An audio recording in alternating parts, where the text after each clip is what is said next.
Hello, everyone, and welcome to the Gospel Tech Podcast. My name is Nathan Sutherland, and this is the podcast dedicated to helping families love God and use tech. Today, we are tackling the question, are video games addictive? There's a ton of kind of misinformation, premature information, blatantly disorienting information on this subject, and we are going to try to do a very quick hit of this today because I think it's really important as parents, and especially as some of us being gamers and some of us having kids who are gamers, or just kind of living in a digital world, to know the truth of the conversation and also the complexity of it, because it isn't one that comes easily. So today we're going to be talking about, are video games addictive? We're going to be talking about what we should do with that in light of the gospel, and we're going to hopefully find some really tangible ways to apply that so that we're not just kind of thinking about, well, those games out there, or kind of the theoretical construct, but we're trying to make this really practical because the gospel is really practical. It's literally something we're supposed to act out, not just simply know and believe. So with that, let's get this conversation started. Welcome to the Gospel Tech Podcast, a resource for parents who are feeling outpaced and overwhelmed as they raise children in a tech world. As an educator, parent, and tech user, I want to equip parents with the tools, resources, and confidence they need to raise kids who love God and use tech.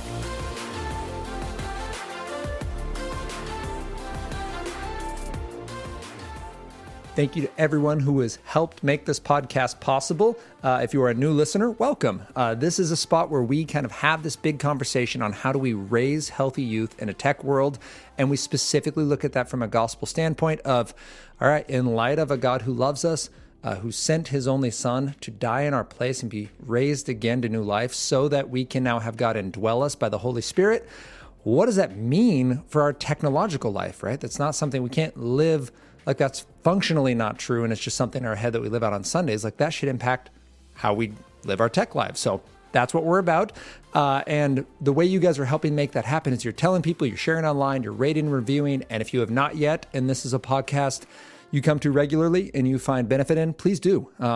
Please join us in this journey. And if you would like, our Patreon is now open. I've kind of mentioned this before, but if you go patreon.com/gospeltech, you'll actually find the way to join us. The idea here is we're looking for prayerful partners to join us in this journey. Wow, I actually didn't have that written down as alliteration, but I'm going to stick with it. The idea is we want people to join us who want to see this mission move forward. We are part of a nonprofit, Flint and Iron, 501c3 dedicated to sparking positive purpose in youth. And the idea here is, how can we make more resources, get them in the hands of more people, and charge as little as possible, right? If I come speak to your church, I charge a little bit, but it's about a quarter of what would be charged if we were doing this and purely making profit, and the idea of making this public speaking the focus. Instead, we're making the resources the focus, and you guys help us do that. So you can check that out, patreon.com/gospeltech. And thank you everyone who's liking, sharing, rating, reviewing, subscribing, and basically making us show up on the internet so more people can find us. Today's verse, to go for our idea of, are video games addictive?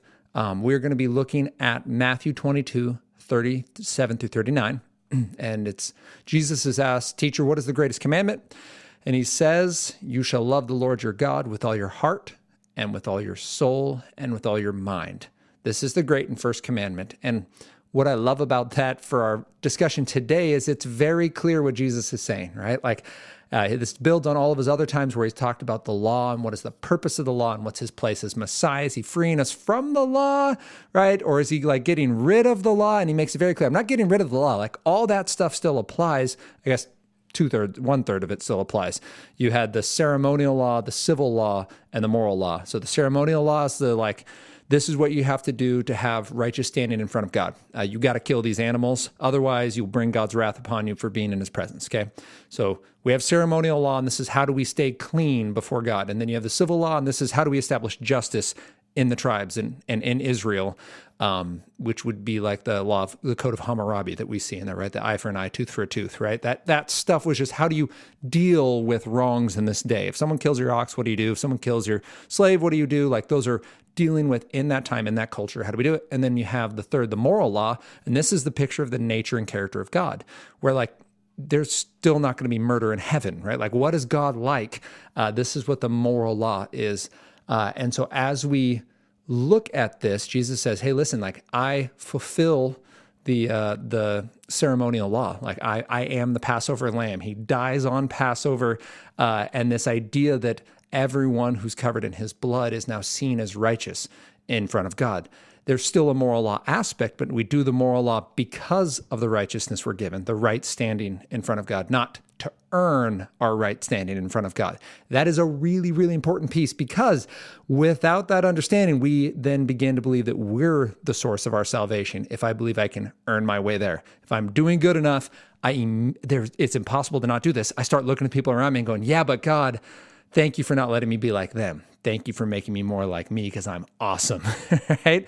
And that's, Jesus actually has literally a parable about that with a Pharisee who goes to the temple and stands before God in prayer and says, God, thank you for making me awesome, unlike that sinner over there. And the sinner can't even raise his eyes to heaven, beats his breast and says, Lord, forgive me, I'm a sinner, right? And Jesus says it's the second guy who walked away forgiven, right? Because his heart was to love God and to recognize his need, not to think he was righteous.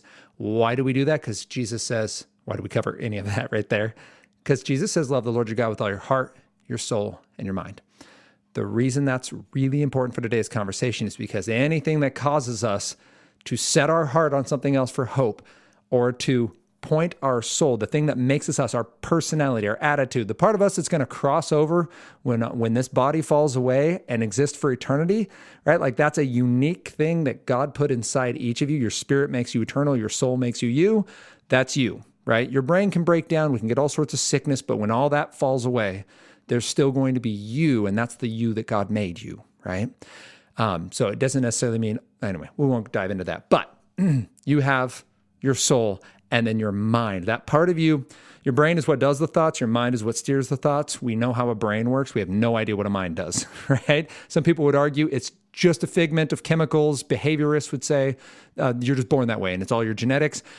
Neuroplasticity is beginning to throw a kink in that and going, yeah, but you can change it, right? Like repeated intentional practice can change what your brain does naturally. It can even change the epigenetics, the signals that happen in your brain or in your body and that activate, and how those are portrayed physically even sometimes. So what does that mean, right? Well, it means that loving the Lord with your mind and setting your mind on the things of the Spirit, as we're encouraged in Romans 8, right? Like that these are intentional choices and that they're bearing out in psychology and neuroscience and modern medicine. And it's simply reiterating what we have known to be true, that this is not a suggestion, that this is Jesus going, no, like this is the most important commandment, but that's not it. So he has the first one. He says, you got to love the Lord your God with everything. You don't get 6 days a week where you love him, and then one day that's freebies. You dedicate every day to repentance, to acting out in faith, and to using the time God's given you. Second is like it. You shall love this is Jesus again. You shall love your neighbor as yourself. On these two commandments rest all the law and the prophets. Jesus is saying if you were to take all the law and the prophets, basically that the words used there, everything written in what would be considered the Jewish scriptures up to that point, okay? Excuse me. Everything written up to that point, if you were to sum it all up, love the Lord your God with everything you have. Love your neighbor as yourself. Those two things. That's what we're going to talk about in this conversation of Are Video Games Addictive? Because that's really what matters. We're going to have a little conversation here on what does that actually mean to have addictive video games, but it's going to actually matter in the application. So here we go. What do we mean when we say video game addiction? Addiction is super, there's really two schools of thought. It's very controversial to use that word.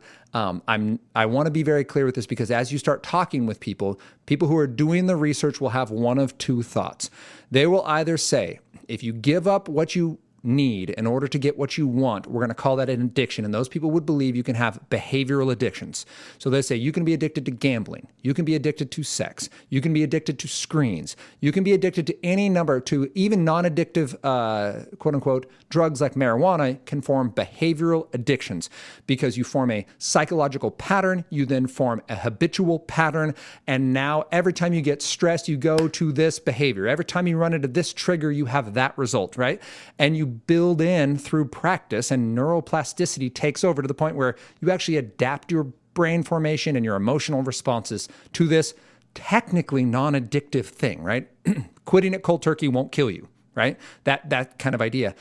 Then there's the other side of the researchers saying that's absolutely not addiction because it won't kill you if you stop, right? That there's no actual chemical necessity for you to continue. Alcohol, if you are heavily addicted to alcohol and you just stop cold turkey, that can actually kill you, right? You need to go to a clinic. You need professional support. You need to be weaned off this. There are things that can do that, right? There are entire processes and professionals to do that for you. And true with any number of that, what we would consider heavy drugs that are highly addictive, I don't have to go through all the drugs, but there are lots of options. And the reason I bring that up is I believe the conversation is getting convoluted. We're trying to use old terms to describe new realities to the point where gambling actually gave a lot of its tools to our digital technology, specifically in this case, gaming. As far as how they get high engagement is the term they would use. And what we now see is that individuals can, in fact, give up what they need in order to get what they want. It's a small fraction of the population, but we see this. And it can be described as really nothing other than addiction. Now, I agree that it's not a chemical addiction, and we do need different words. But what we're kind of saying is, well, you said that this house was on fire, but actually it's only the kitchen. And we just don't agree that this is a house fire. And you're like, okay, I get it. Like, you're right. The whole house isn't on fire, but can we agree that like this is a destructive behavior that left unattended will not end well, right? Like it's probably not just going to burn itself out. Potentially it could, right? Maybe it's just a oil fire in a pan. And yet, like no one would ever say you have an oil fire in a pan, just let it go, right? Odds are it won't light the rest of your house on fire. Like it's concerning. That's a dangerous behavior. It can go badly. Let's take steps to intervene and help that situation. I believe that's kind of where we've gotten with this. We get very caught up on that word addiction. Maybe this last couple minutes has been, you're like, I don't even care about the word addiction. But I will just tell you, as you're talking to your friends, your neighbors, your coworkers, as you're trying to extend awareness on this, because that's a loving thing to do, people will get caught on that word. And we just need to address that up front, that there are actually kind of two fields of thought. Some will not allow the use of addiction if it's on a direct chemical addiction. Others would recognize, no, there are absolutely behavioral addictions. Our definition would be giving up what you need in order to get what you want, right? You're giving up sleep, you're giving up food, you're giving up relationships, you're giving up shelter, you're giving up a consistent job income, you're giving up joy and hope and happiness. Like your physical and emotional health is deteriorating, and it's directly related to this pursuit, and you don't care because the pursuit is giving you so much pleasure that you're pursuing that at the cost of everything else. So with that in mind, some of the research we see on this, the World Health Organization, the WHO, in 2018 recognized gaming disorder as a brain disorder. It was in the ICD-11 that came out in March of 2018, and it's characterized by distress or significant impairment in personal, family, social, educational, or occupational functioning. Right? So we have it's impairing your ability to function personally, right? Just stuff you need to do, your family interactions, your interactions with others in society, right? Your education, either your learning or your pursuit of, or your occupational functioning, your ability to do your job. So you can't control their gaming. Their gaming has been given a priority over other activities. Gaming takes precedence over other interests and daily activities. The continuation or escalation of gaming, despite the occurrence of negative consequences, right? Now, in 2019, there was a study done in the US. For those of you who are like, oh my goodness, my kid plays video games, they probably have this. Maybe, but it's a small percentage. We're talking there's 214 million gamers in the US, according to the Entertainment Software Association for the 2020 study. And this would affect something like 0.3 to 1%. So we're talking somewhere between 640,000 to 2.1 million people in the US struggle with this, right? So it's not the full 214 million people who play, right? But there is a significant number, 600,000 people, even on the lowest end they believe is impacted. That's a lot of bodies, right? Like 600,000 people is not anything to just scoff at. And as we find, like this is 3 years old now. The study's 2 years old. There's a really good chance that as we get a better grasp of the parameters of what are we looking at, how do we ask the questions correctly, how do we assess this, it's going to be like a lot of things that we kind of come up with and recognize, oh my goodness, like just kidding, like this number is going to start to grow and we're going to start to recognize, hey, those people we thought were fine actually have these underlying issues that are concerning for us.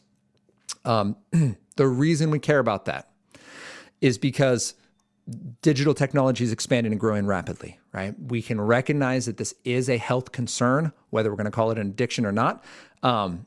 This is not an accident, right? The growth of digital technology is growing rapidly, and our engagement is growing rapidly because of the way this technology is being designed, which is what we're going to get into next. And we just need to know, are video games addictive? The answer is yes. We are using the behavioral addiction understanding that they can be used. It's being recognized globally now, that it's being expanded to more specific kind of microcosms. It isn't everyone who plays a video game, but it's potentially up to 1 in 100. So out of every gamer, 1 out of every 100 would be struggling with this. And when I just think about this stat, right? Like we're talking about the statistic, well, this is where we were at 3 years ago. Well, 10 years ago, only 1 in 3 American adults had a smartphone, right? 35% in 2011. And that moved up to over 80% at the turn of the decade in 2020, right? And now it's probably closer to 90%. Like that number's rapidly expanding. So as there's a wider distribution of smartphones, of video game platforms, which smartphones are considered now a video game platform. If you look at the Entertainment Software Association, the ESA's 2020 report, smartphones are considered a gaming platform along with personal computers and then actual gaming platforms and then virtual reality. So those are your 4 platforms they consider as gaming platforms. You can play things like Call of Duty and Fortnite and like AAA big time games on those systems. So as more people start playing, there's a really good chance that we're going to see more than 0.3 to 1% of the population. So what is the difference then? All right, if video games are addictive, that some of you listening to this might be in video game development. And so my goal here is not to be controversial. It's not to scare anybody, but we do need to be aware of this. So let's talk about why. Why is this different than any other activity, which is the number one pushback I get when having this conversation. So I want to be very upfront. People go, all right, but people are always afraid of new tech, right? Like, it's just one of those things that parents freak out about this. Oh no, this new type of music came out, or the example I feel like is always thrown around is the printing press. People always panicked about the printing press. Or the bicycle is another one. I believe that's addressed in The Social Dilemma on Netflix. And I would just encourage you to think kind of big picture with this. The idea is this technology is developed differently. It's a consumption tech. So as we talk about tool tech and drool tech, right? This is drool tech. We're talking about video games, by and large, are being designed for consumption. Even when they're quote unquote educational, they have gamified direction and you're not actually going out and you can still learn in the process, but you're learning more than just the content. You're learning the process of how the rewards work and how to feel good in it. And I'm not making this up. So let's get right into brass tacks. Video games play on the fundamental function of our psychology. That I want to be very cautious. You're going to hear a lot of authors. So you can go and read The Shallows, which is a great book, talking about how digital technology kind of keeps us distracted.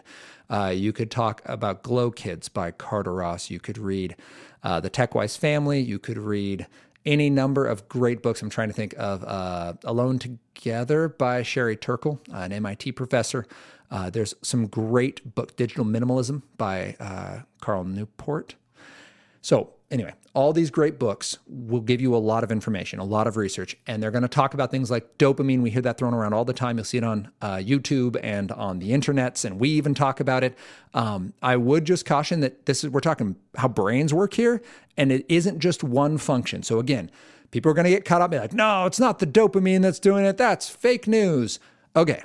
It's very similar to the addiction conversation. We're both talking about the same thing. There's a fire. This house could burn to the ground. Some people are saying it's already got into the attic and it's spreading through the rafters. Some people are saying, no, it's just in the kitchen.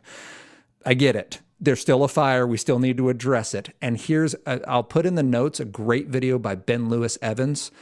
He's a user interface researcher, a PhD in psychology. He works for Epic Games, the people who make Fortnite. He does this hour-long talk. It's fabulous. He actually addresses the dopamine part right at the beginning.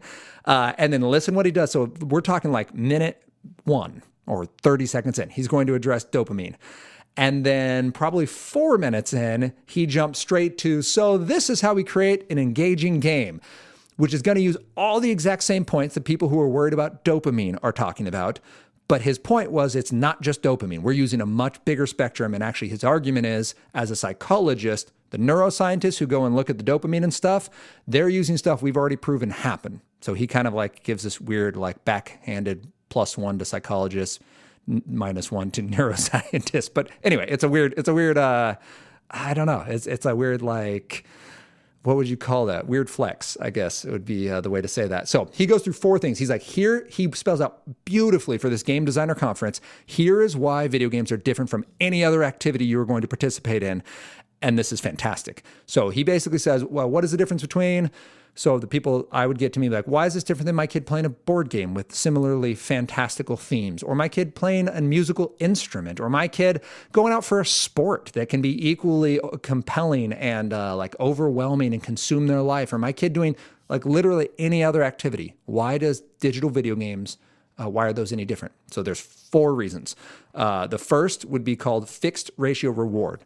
So this is, you get a reward after X number of times of doing an action, right? So you go and you complete a task 20 times in a video game and then you get a reward, and then it's 20 times you get a reward. So with fixed ratio, he goes through and he says, this is Ben Lewis Evans, the researcher for Epic Games. He goes, hey, if you do this 20 times, we're going to give you this thing, right? So if you win 20 rounds in Fortnite, right, we're going to give you this medal, and it's this important piece of reward, because his big thing is in video games, the number one thing you have to make sure is you're constantly giving feedback. So if you pick up a coin, you not only get the coin and it goes ding and it gives you 1 coin in your little bank account, it also gives you a sound to go with it. You get feedback that was a positive thing, and it's going to be a better sound and a bigger sound if you get more coins, right? Or it's going to come faster, or it's going to, right? And then those coins are going to be worth something. You're going to be able to use those coins. So the feedback is not only positive, but it also reminds you, oh, there's a reward waiting for you. That would be a fixed reward. Every 20 coins, I get to go do this thing, okay? So that's fixed reward. The second is variable ratio rewards. Oh, I'm sorry, fixed ratio rewards. Sorry about that. Variable ratio rewards means that you're going to keep doing this action, but you don't know when it'll happen. So this in video game world would be like random drops. Or critical hits. So you're fighting an enemy, and then once every X number of times, you might do triple the damage, right? Or they might drop some really cool item, or just a random item. You don't know what it's going to be, but they'll drop an item. Variable ratio. So fixed ratio means you're going to work hard for those 20, and then you kind of take a break from doing whatever that task was. So they'll have multiple fixed ratio reward chains going on. And they'll do variable ratio. Every once in a while, this stuff just drops out. So you never know when it's going to happen. And that's kind of the most stimulating. So that keeps a very high level of engagement, and it doesn't go up much and it doesn't go down much. It just kind of is kind of peppering you along throughout the gameplay time, trying to maximize your engagement. Then there's fixed interval. This is time-based now. So this would be like, a lot of smartphone games do this. Every 5 turns, right? This thing is going to happen. Or if you buy this unit or you build this building, you have to wait 10 minutes. And a lot of smartphone games will use real time. Or, right, they'll be like, it's 2 hours to build this. Or you could pay us 50 cents, right, to do this. And this is, again, part of the reward feedback. Those are called microtransactions. And the danger of a microtransaction, especially in a young person's brain, is twofold. One, microtransactions convert a real world value for a virtual value, and now that gives that virtual thing real world value to the individual, but it's not worth anything. Meaning, if I spend $500 on gems to update my characters in my smartphone game, I can't sell my smartphone game for $500, right? Like it's not an investment, it's a cost for amusement.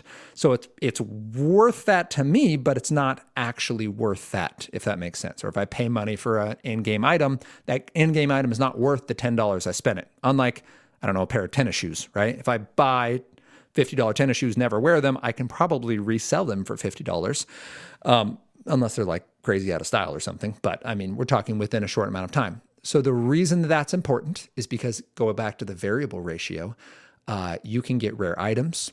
You can then pay for loot boxes, illegal in some countries like Belgium, where you basically pay a certain amount of money. FIFA Soccer does this. I'm trying to think of who else is. Counter-Strike used to. I don't know if these companies, if Counter-Strike still does. But anyway, the idea is that you pay money, you get this loot crate, and it will give you a random item. Often it's tiered, so you can pay more money to get like a platinum level item, let's say, versus a silver. And the platinums are more rare, they're more cool, but you can't choose which one you get. It has to like run this algorithm, and then it gives you one, right? And maybe you didn't like it, so you get $2 for a crate, and $5, $10 gives you 5 or 10 or whatever. Like they give you this scaling piece, so you spend money to get items in your game.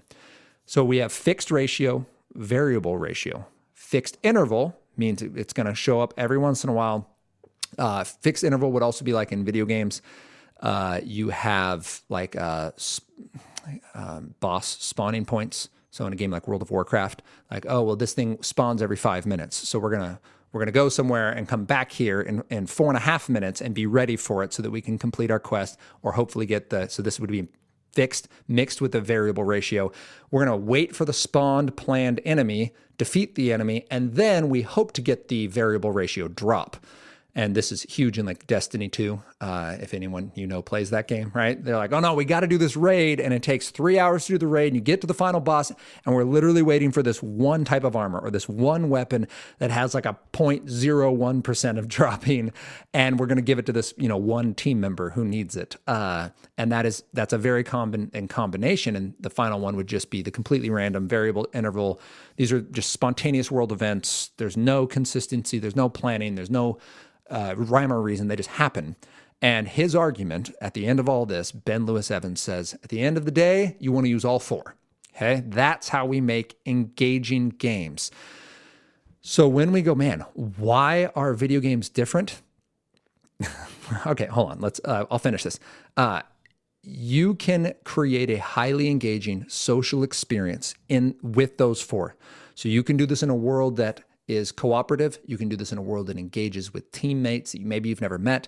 And you're having these very visceral team member experiences, which is this other like tickle in your brain of now we belong, now we're a clan or a tribe or a group or a whatever. The games even name them things, right? We're a strike team or whatever it is in that game.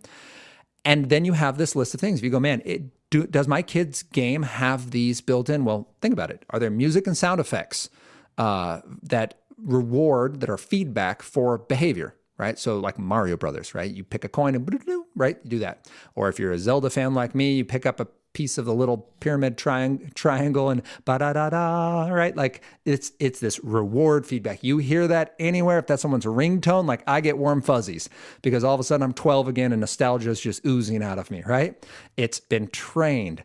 There's familiar imagery. So golden gems are things of value. Oftentimes the things we're paying real world money for, we're upgrading golden gems. That's what we're purchasing because we understand that is valuable. There's leaderboards. That's a social connection. I'm doing better or worse than the people around me. Like buttons, social connection. Teamwork, which we mentioned already, like social connection. There's loot crates and loot drops. That's variable ratio rewards. There's leveling, which is fixed ratio. You got to get this much XP, this much whatever to level up, or this much money to level up. Special events. So Fortnite famously has concerts, or there's boss fights, like I mentioned for Destiny or other games. There's random enemy spawns, like a World of Warcraft game. Those are fixed interval or appointment gaming rewards. And then there's spontaneous random things that occur. And the idea here is your child is playing a video game that is not like any instrument, any real life sport, or any other activity, really for 3 reasons. The first is that they're designed for maximum engagement and playtime. They prioritize engagement over everything else, which means it's inherently more likely to become unhealthy in young brains, the very ones that struggle to inhibit behaviors and choices, right? The prefrontal cortex is not fully developed. And what that means is they're going to have a hard time saying no if it feels good, it's fun, it has easy access, right? It's going to be really, direct connection to become a default in that child's brain, right? No one's ever argued that learning to play an instrument is easy. They can talk a lot about benefits, but no one's ever going to tell you that like standing out in the middle of a baseball field is easy. Like it's really hard to maintain focus for some of us, right?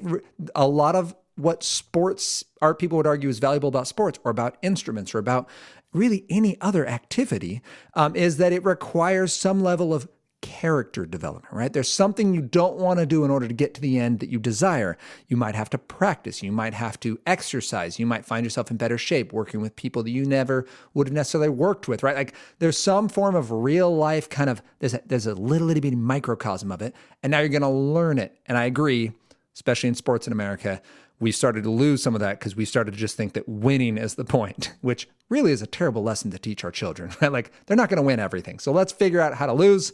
Let's also figure out some of those amazing character pieces that maybe you don't go pro in that sport, but you learned a lot of the side lessons that come with it, right? Whereas with video games, they're designed to be highly engaging. And that's both with the AAA games, like when I say that, those are like the big blockbuster games that take hundreds of millions of dollars to develop. Those are your Call of Duties, your Legends of Zelda, your Fortnites, and right the games that are bringing in billions of dollars. Apex, Overwatch, World of Warcraft, like just big time games made by big time companies. So the first difference between any other thing and video games, the reason that we will call these addictive is because they're designed with those 4 different reward mechanisms built in. By the way, I didn't say this specifically above, so I'll say that now. Those are behavioral psychology put in. Now, you will find if you go on the internets, you will find both U.S. government individuals, representatives, and people from the Parliament of England interviewing different game company directors. And they're saying, hey, are you guys using behavioral psychologists? They will say no. Right? You can actually find one of the VPs for Riot Games sitting in a British Commons discussion, and he blatantly says, we do not have these people on our payroll. And yet, as I said, there's a video that I'll link to of a professor of a doctor of psychology who works at Epic Games in their user design research center, right? They're trying to figure out how are people using this? How can we make this a better experience for them? And the better experience means how can we get them to spend more time engaged in this game? They would have played it for 10 minutes, but we added rewards. They went to 20. How can we make it 21? How can we make it 22? How can we make it 32? How can we make it 22, but make it twice a day instead of once, right? Like that's their goal. Get you to come back more, get you to stay longer, because that makes their product more profitable. It also makes people happier with the product, because if I'm using it more, it's because I'm enjoying it more, right? Seems like that'd be a win, unless I'm using it at the expense of stuff I need. And that's why we're calling this addictive, is because this is for young brains. And we watch kids go, man, they're happy with it. They enjoy it a lot. Maybe this is a passion of theirs that they're going to pursue as a career. Maybe they're going to be a professional gamer. Maybe they're going to be a game designer. That's all fine, right? But there's a huge difference between being healthy and being passionate. And that's where we need to make sure we're being intentional. So the first way video games differ from every other kind of activity, when we're talking analog activities, they're not different from things like social media. Conversation for another day. But the second reason is because it maximized engagement means that they're designed to be distracting. So instead of doing your homework, your sleep, and your other hobbies, the time you might even have to discover another hobby, right? That idea of the very downtime and boredom that used to lead us to have to do things. And by used to, I mean prior to us gaming. I'm not talking like 100 years ago. In our lives, if we do not allow ourselves boredom, right? There's a lot of psychology on this. There's a lot of research going on the importance of downtime. We're stealing that away because we know we can pull out our phone. We can pull out that mobile device. We can pull out that game. And it might just be 15 minutes. We're not talking that this is people spending 100 hours, right, a month playing video games. We're talking these are individuals who are not allowing their brains to rest. They're constantly stimulated right up to the time they close their eyes and try to fall asleep. And when they do fall asleep, it's not great sleep because there's so much stimulation. And when they don't sleep, it's usually because they're giving it up for these activities, either because they're hiding these activities. So they're like, oh, that's fine. I'll play my 90 minutes, whatever I was given for this day. But then I'm also going to add on this other time that I'm sneaking, right? So they also then, these video games, part of the second one, is they are wired to engage, to intrigue, and to consume the individual, right? That's how they make their money. And we don't complain because we're too consumed to care, which should sound like an addiction when we think about that, right? The third reason is they operate much faster than real life. So the first reason these video games are different than an analog entertainment format is because they're designed to maximize the engagement and playtime. The second is that maximize engagement means we're giving up stuff we need to get to stuff we want. And the third is that rapid layer upon layer of digital feedback, both the sound, the visual, the 4 forms of reward feedback that are coming to us. It is simply overstimulating. And that can make the pace of real life boring. This is why even just watching video games can be overstimulating to kids. When we pull them away, our kids tell us things like, we hate them, and they cry that it's gone, and they might get really mad or have these mood swings. They might get extremely mopey for multiple days afterwards. And the reason is that video game has set the bar for enjoyment, for engagement in real life so high, right? Even just visually, even if the game itself was slower paced, visually it can be so overwhelming, especially if your kid's in virtual reality. It is just so much more, the colors are more vibrant, life, like 4K in a digital thing getting beamed directly onto your retinas, can be more vivid and real and overwhelming, frankly. So now they're overstimulated, which means real life is lame. And they're not trying to be mopey. They just are, because their body is telling them this isn't exciting enough. I know something that is, and we could get there right now. Remember the ease and the engagement that we could have. If your child doesn't always play the game, but they watch it, they may not be experiencing those reward feedbacks firsthand, but they're certainly getting the stimulation of the individual they like. So now we have that social tie-in. They're getting the sound and the ambiance, which is wonderfully done in many video games for engagement and to fit whatever the mood is, whether that's an intense mood or a scary mood or just like the warm, happy feels of like a Stardew Valley or a, oh my goodness, Animal Crossing. There it is, New Horizons. So like if you have not watched gameplay of New Horizons, Animal Crossing, New Horizons, you can check that out and you'll kind of get the feel of what do we mean when we talk about the color palette and the music, just giving you these like chill hangout vibes. So what do we do then? If we know games can be addictive, and we know they can be addictive because they're designed that way, we don't just want to ignore this. We don't want to also just assume that our kid is addicted. We're talking 0.3% to 1% of gamers at this point. So what do we do? First is we got to make sure we know if our child is healthy. You can use a reset. If you go to gospeltech.net and you check out our articles, you will be able to find, I believe that's actually gospeltech.net/blog. You will see content on how to do a reset, where you look at your child's relationships, responsibilities, their enjoyment, their sleep, their emotions, their time. Okay, so that'll be one. Another one is make a family tech framework. So you know this stuff up front. There's another resource. If you go into resources on gospeltech.net, you'll see it there. But then you want to, so the first one we're going to talk about here for application is pick your content carefully. Look at your children's games. Do they have design for addiction, right? Those things that we talked about with the rewards. Is the content appropriate and helpful? And if it's fun, is it healthful, right? There's actually a video game review resource under resources again. So this is the third resource we're talking about. We had articles, we had the Family Tech Framework, and then there actually is a free one. Send your email and it'll give you a downloadable PDF to how to grade any video game. And you can do it in like a couple minutes. You literally just get this little form, you run through these questions with your young child. And I mean, this will work with kids 6 and older, where you go, hey, like this is what our family believes. Again, you're going to be referencing a family tech framework. If you don't have one yet, the game review will still work, and it'll actually help you kind of pre-think what is important to us about characters, or what is the level of violence we're okay with. Like Mario jumps on Goombas, right? Master Chief from Halo snaps people's necks, like where Mortal Kombat rips out people's intestines. So like, where are we on the spectrum of violence, and having those conversations intentionally in light of that verse we talked about, Matthew 22, we need to love God with all our heart, soul, mind. How do we do that in light of this game? Does this draw us closer or distract us from who God's asked us to be? Then the second thing we do is we remove those games that don't fit our expectations. This is not because we're mad. I really want to emphasize this. This isn't a power move. This isn't parents pulling rank. This isn't even because you don't like games. In fact, it's a really good chance, given that 214 million Americans game, that you do. That's 2/3 of Americans. So there's a really good chance you like video games. That's not what this is about. This isn't about you protecting your video game use. This isn't about you winning an argument with your spouse. This is about loving your child. And if you use that reset and recognize either that game doesn't line up with your family, or it's not healthful and they're showing that in their behavior, then we remove it because we love them. The same way to remove a thorn out of their foot. We're not going to have an argument about whether they should just put on cushier socks. If it's causing them problems, right, with who God's designed them to be, we're going to intervene.